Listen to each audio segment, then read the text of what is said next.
नहमदुहु व नुसल्ली अला रसूलिहिल करीम अम्मा बाद बिस्मिल्लाहिर्रहमानिर्रहीम अस्सलामु अलैकुम व रहमतुल्लाहि व बरकातुहू। लिकोरिया क्या है? लिकोरिया क्यों आता है?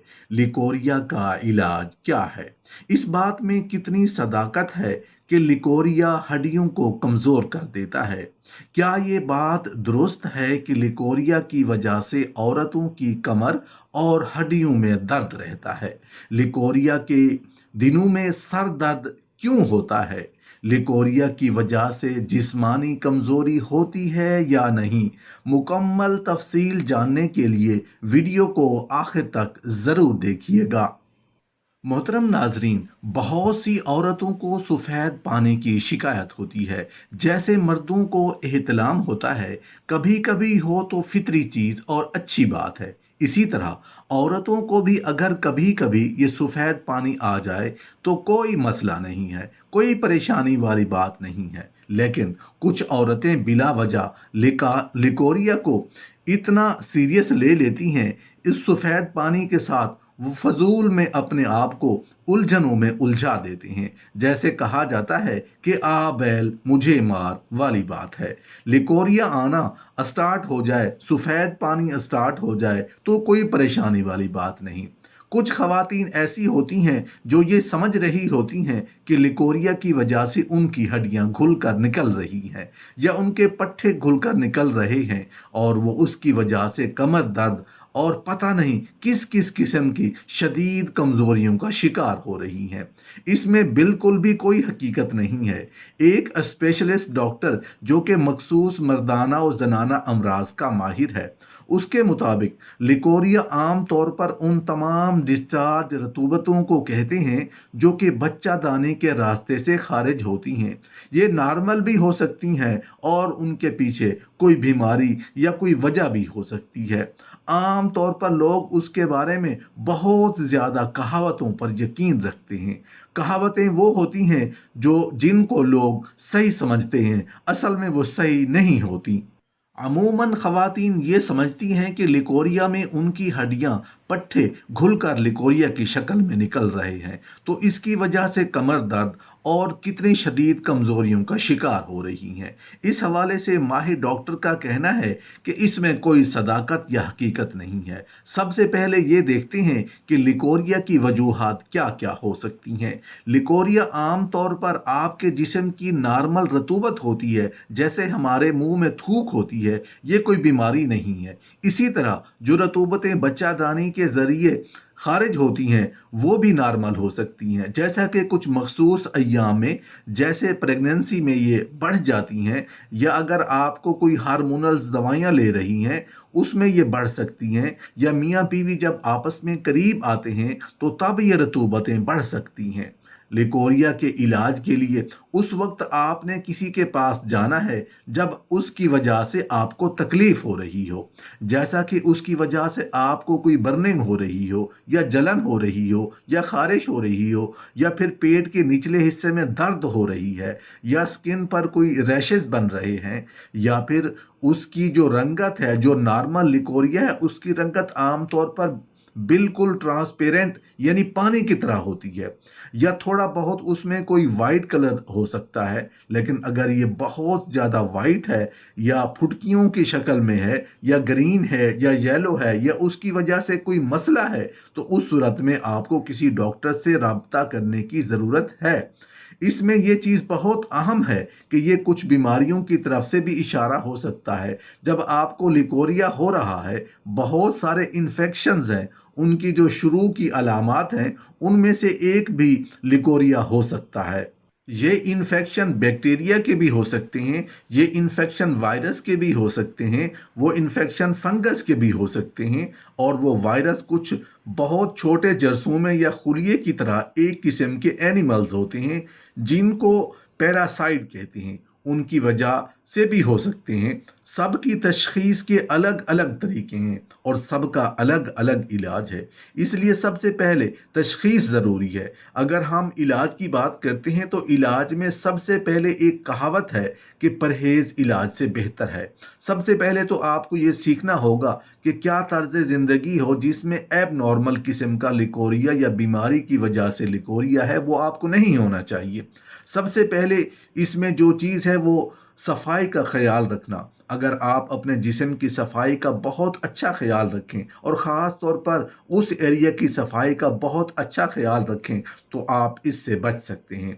जब हम सफाई का ख्याल करने की बात करते हैं तो उसमें क्या क्या चीज़ें शामिल हैं? सफाई का ख्याल ख़ास तौर पर उस वक्त बहुत ज़्यादा अहम होता है जब आपको पीरियड्स हों या माहवारी हो, तो आपको साफ़ सुथरे पैड्स इस्तेमाल करने चाहिए। अगर आपने खुद पैड्स बनाने हैं तो वो फिर साफ़ सुथरे मटेरियल से बनाएं। दूसरे नंबर पर जो आप अंडरगारमेंट्स इस्तेमाल करते हैं वो बेहतर हों, ख़ास तौर पर वो कॉटन के हों और वो बहुत टाइट ना हों। सिल्की और ज़्यादा टाइट जो अंडरगारमेंट्स हैं उनमें क्योंकि पसीना आता है और वो सफाई बेहतर तरीके से नहीं हो सकती, इसलिए उनसे ये मसाइल बढ़ जाते हैं। तीसरी चीज़ सफाई में ये है कि जब आप उन हिस्सों में बालों की सफाई करते हैं, आपको पता होना चाहिए कि बालों की सफाई के लिए आपके लिए कौन सी चीज़ मौजू या बेहतर है। उसके बाद आपको एंटीस्पेटिक या आफ्टर शेव लोशन इस्तेमाल लाजमी करना चाहिए, क्योंकि यहाँ पर इन्फेक्शन होने का रिस्क वैसे भी बहुत ज़्यादा होता है, क्योंकि इसके बहुत ज़्यादा करीब पाखाना वाली जगह है जहाँ पर बैक्टीरिया और जरासीम होते हैं। अगर आप उसकी सफाई का ख्याल नहीं रखेंगे, जब आपने बाल साफ किए हैं तो वो सारे बालों के सुराख से ये इन्फेक्शन जिस्म के हिस्सों में दाखिल हो सकता है। जब ये इन्फेक्शन जिस्म में दाखिल हो जाता है तो फिर ये बहुत सी बीमारियों का सबब बन जाता है, जैसा कि बांझपन। उसके अलावा अंदर पस इकट्ठी हो सकती है, चीज़ें आपस में जुड़ सकती हैं, लंबा चलने वाला दर्द या बुखार या इस तरह के बहुत से मसाइल आपको पेश आ सकती हैं। एक और चीज़ जिससे परहेज़ की बात कर रहे हैं वो है आपकी जिनसी आदत। आप जितना अपने पार्टनर के साथ महफूज रहें या जितनी आप हिफाजती तदाबीर अख्तियार कर सकते हैं, ख़ास तौर पर जब आपको ये शक हो कि आपके पार्टनर को इन्फेक्शन है, या जैसा कि कंडोम मेल या फीमेल से एक दूसरे को लगने वाले इन्फेक्शन से बचाता है। अगर हम इलाज की तरफ आएँ तो ये आपका डॉक्टर ही फैसला कर सकता है कि कुछ मखसूस टेस्टों के बाद ही पता चल सकता है, उसके बाद ही डॉक्टर उन अलामात के बाद ही आपको मेडिसिन तजवीज़ करेगा। अमूमन इस मामले में बहुत ज़्यादा ख़वातीन का ये रुझान होता है कि वो अपनी मर्ज़ी से दवाइयाँ इस्तेमाल करती हैं। लिकोरिया की कुछ ऐसी किस्में हैं जिनमें अगर आप अपनी मर्ज़ी से एंटीबायोटिक इस्तेमाल करेंगे तो वो मज़ीद ख़राब हो जाएंगी। एंटीबायोटिक जो हैं वो आपकी बच्चादानी का जो रास्ता है उसमें जो कुदरती तौर पर जरासीम पाए जाते हैं जो कि उनकी हिफाजत करते हैं और उसके अंदर के माहौल को सही रखते हैं और बाकी इन्फेक्शन से बचाते हैं। एंटीबायोटिक उन जरासीम को भी मार देते हैं जिसकी वजह से फिर फंगस इन्फेक्शन हो जाता है और पैरासिटिक इन्फेक्शन भी हो सकते हैं। इसलिए अपने जिस्म की सफाई और अपने पार्टनर से मिलने में बहुत ज़्यादा एहतियात की ज़रूरत है। जिस तरह मर्दों को एहतलाम की कसरत हो जाती है तो मर्दों के लिए नुकसानदेह है, क्योंकि एहतलाम जिस्म को कमज़ोर कर देता है। इसी तरह औरतों को भी सफ़ेद पानी की शिकायत ज़्यादा हो जाए तो लिकोरिया की बीमारी हो जाए तो औरतें भी उसकी वजह से कमज़ोर हो जाती हैं। इसलिए ऐसी औरतों को चाहिए कि वो किसी माहिर डॉक्टर से रुजू करें और उसका इलाज करें। जहाँ तक पाकी नापाकी का मसला है उसके बारे में क्या हुक्म है, इस हवाले से सबसे पहली बात तो ये जो लिकोरिया का पानी होता है ये पेशाब की तरह नापाक होता है। इस सफ़ेद पानी के निकलने की वजह से कपड़े नापाक हो जाएंगे और वज़ू टूट जाएगा। गुस्ल उसकी वजह से फ़र्ज़ नहीं होता, जैसे पेशाब करने की वजह से गुस्ल फ़र्ज़ नहीं होता। इसी तरह इस पानी के निकल जाने की वजह से गुस्ल फ़र्ज़ नहीं होता। अगर कोई औरत कभी कभी इस बीमारी का शिकार होती है, कभी कभी अगर ऐसा होता है तो उसके लिए तो ये हुक्म है कि वो अपना पाजामा या जो कुछ भी उसने पहना हुआ है उसको उतार कर साफ कर ले और फिर वज़ू बनाकर नमाज पढ़ सकती है।